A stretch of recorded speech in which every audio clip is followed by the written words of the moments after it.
view Kaabah tercantik di Mekah. Welcome to Diary Haji Nini, and hari ini Nini nak spill satu tempat yang paling cantik untuk view Kaabah and seluruh Mekah. Tempat tertinggi di Mekah adalah Clock Tower. Jadi Nini berada di atas Clock Tower and kita boleh tengok view Kaabah. Lagi best sebab kita boleh solat atas ni dan boleh tengok pemandangan sunset tercantik di dunia. Inilah tempat dia, Clock Tower Museum. Baru je buka untuk visitor and merupakan bangunan keempat tertinggi di dunia. Nak masuk ni kena bayar. Ni adalah bayaran yang dikenakan. Boleh pause video ni untuk tengok. Kita akan dapat audio ni masa masuk. First stop kita akan masuk cinema hall yang mana dia akan cerita sedikit tentang Clock Tower ni. Kemudian dia akan bawa kita naik lift, naik ke tempat pameran. So basically dekat sini ada museum and panorama view Masjidil Haram. Museum ni terangkan tentang sains dan astronomi dari perspektif keagamaan. Museum ni total ada 4 floor and setiap floor akan terangkan benda lain-lain. Floor 4 banyak terangkan tentang alam semesta, contohnya bintang, planet, galaksi. Floor 3 pula terangkan peranan matahari, bulan and bumi. Floor 2 banyak terangkan tentang masa dalam ukur waktu manusia. Kita boleh tekan mesin ni untuk dapat souvenir dari Museum Clock Tower. Floor 1 banyak cerita tentang sejarah and mekanisme jam Mekah Clock Tower. Menara jam Abraj Al-Bait. Lepas dah pusing semua museum, tibalah dekat tempat yang paling kita tunggu-tunggu, iaitu panorama view Kaabah. Waktu Nini sampai atas ni lebih kurang jam 6.50 petang. Jadi kita kena agak-agak waktu supaya kita dapat tengok museum, kita dapat tengok pemandangan, kita sempat ambil gambar and kita nak solat atas ni. Tapi view atas ni sangat worth it dengan bayaran yang kita bayar sebab kita boleh nampak keseluruhan Mekah and the best part kita dapat tengok Kaabah. Bayangkanlah betapa baiknya Allah bagi kita peluang nak tengok pemandangan ni dari bangunan tertinggi di Mekah. Automatically kita akan rasa sayu hati, kita akan rasa bersyukur and kita rasa betapa kecilnya kita dekat dunia ni. Itulah perasaan Nini bila berada dekat atas ni. Waktu ni dia dah bentang sejadah untuk kita sama-sama solat maghrib.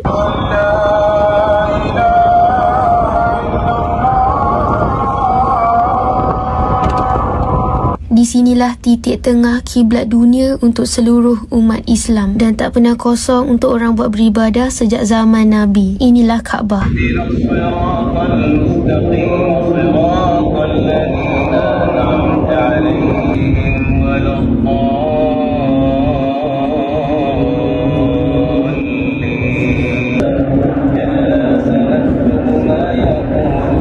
Alhamdulillah kita sempat solat maghrib dekat atas ni and dapat tengok view sunset yang tercantik di dunia. Ini view lepas solat lebih kurang jam 7.25 malam. Memang cantik. Jom kita sama-sama menikmati pemandangan ni.